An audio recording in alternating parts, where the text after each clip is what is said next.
क्या आपने कभी ध्यान दिया है कि जिस वस्तु को पाने के लिए हम न जाने कितने समय से बेचैन थे, लेकिन उसे पा लेने के कुछ समय बाद ही उसका आकर्षण कम होने लगता है। नई गाड़ी, नया घर, नई नौकरी, नई पहचान, यहाँ तक कि नए रिश्ते भी समय के साथ अपना वो नयापन, अपना नया रंग खोने लगते हैं। लेकिन सोचिए, क्या वस्तुएं बदलती हैं या बदलता है हमारा मन? तो मधुशाला की ये रुबाई इसी गहरे मनोवैज्ञानिक और दार्शनिक सत्य को उजागर करती है। कितनी जल्दी रंग बदलती है अपना चंचल हाला, कितनी जल्दी घिसने लगता हाथों में आकर प्याला, कितनी जल्दी साकी का आकर्षण घटने लगता है। रात नहीं थी वैसी जैसी रात लगी थी मधुशाला, रात नहीं थी वैसी जैसी रात लगी थी मधुशाला। कितनी जल्दी रंग बदलती है अपना चंचल हाला। तो कहते हैं बच्चन जी यहाँ पर कि हाला का रंग बहुत जल्दी बदल जाता है। तो ये हाला क्या केवल मदिरा है? नहीं, ये संसार के हर सुख का प्रतीक है। धन, सौंदर्य, प्रसिद्धि, सफलता, प्रेम, भोग और इन सब का आकर्षण समाप्त होता है, एक दिन स्थायी नहीं होता। जो आज अत्यंत मोहक लगता है, कल वो वैसा नहीं लगता। इसीलिए कवि ने इसे चंचल कहा है। फिर कहते हैं कितनी जल्दी घिसने लगता हाथों में आकर प्याला।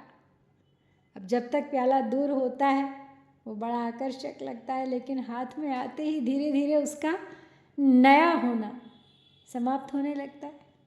बस यही मानव मन का स्वभाव है। जिस वस्तु को पाने के लिए हम वर्षों संघर्ष करते हैं, उसे पाने के बाद हम उसकी आदत डाल लेते हैं और फिर वही वस्तु सामान्य लगने लगती है। We start taking it for granted. उसकी अहमियत भूल जाते हैं। कितनी जल्दी साकी का आकर्षण घटने लगता है।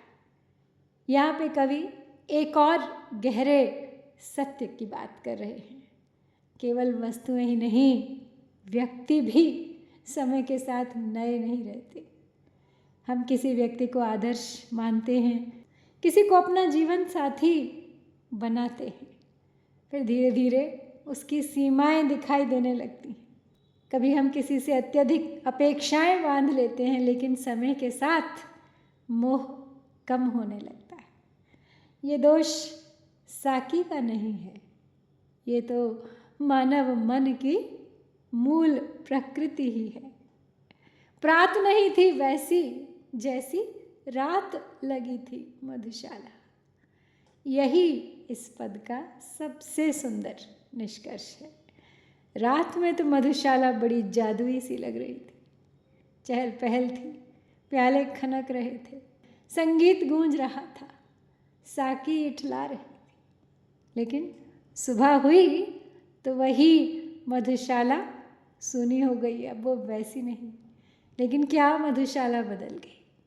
शायद नहीं। बदला है हमारे मन का भाव। रात की कल्पना, वो सुरूर, वो उत्साह, वो मधोशी, वो रोमांच सब उतर चुका है और अब वास्तविकता सामने है। और अगर इसका गहन दार्शनिक विश्लेषण किया जाए तो इशारा इसी तरफ है कि संसार परिवर्तनशील है। वही भगवद गीता ने भी कहा है, अनित्यम सुखम लोकम। ये संसार परिवर्तनशील है, यहाँ कोई भी वस्तु सदैव एक जैसी नहीं रहती। बस इसी सत्य को बच्चन जी ने अपनी शैली में कहा है। इच्छा और प्राप्ति के मनोविज्ञान की बात है यहाँ। जब तक वस्तु नहीं मिलती, मन उसकी कल्पना करता है, और कल्पना वास्तविकता से अधिक सुंदर होती है। लेकिन जब वस्तु मिल जाती है, कल्पना समाप्त हो जाती है और आकर्षण भी धीरे धीरे घटने लगता है। आधुनिक मनोविज्ञान इसे हेडोनिक एडेप्टेशन कहता है, अर्थात मनुष्य सुख का अभ्यस्त हो जाता है। और यहाँ बात है मोह के स्वभाव की। ये पद कहता है कि मोह वस्तु में नहीं होता, मोह तो हमारे मन में होता है। यदि मन बदल जाए तो वही वस्तु, वही व्यक्ति, वही परिस्थिति अलग दिखाई देने लगती है। तो आध्यात्मिक संदेश यही है यहाँ कि यदि हमारा सुख बाहरी वस्तुओं पर आधारित होगा तो वह भी उन्हीं की तरह बदलता रहेगा। लेकिन यदि आनंद भीतर से आ जाए तो बाहरी परिवर्तन उसे प्रभावित नहीं कर पाएंगे।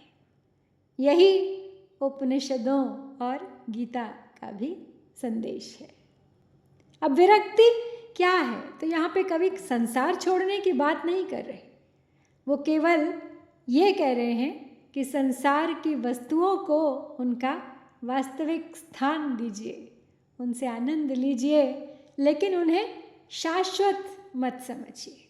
वो बदलेंगी, उनका रूप बदलेगा, आपका मन बदलेगा। आजकल के जीवन में हम हर दिन कोई नया मोबाइल, नई कार, नया फैशन, नई तकनीक, नए लक्ष्य और नई इच्छाएं पैदा करते रहते हैं नित्य।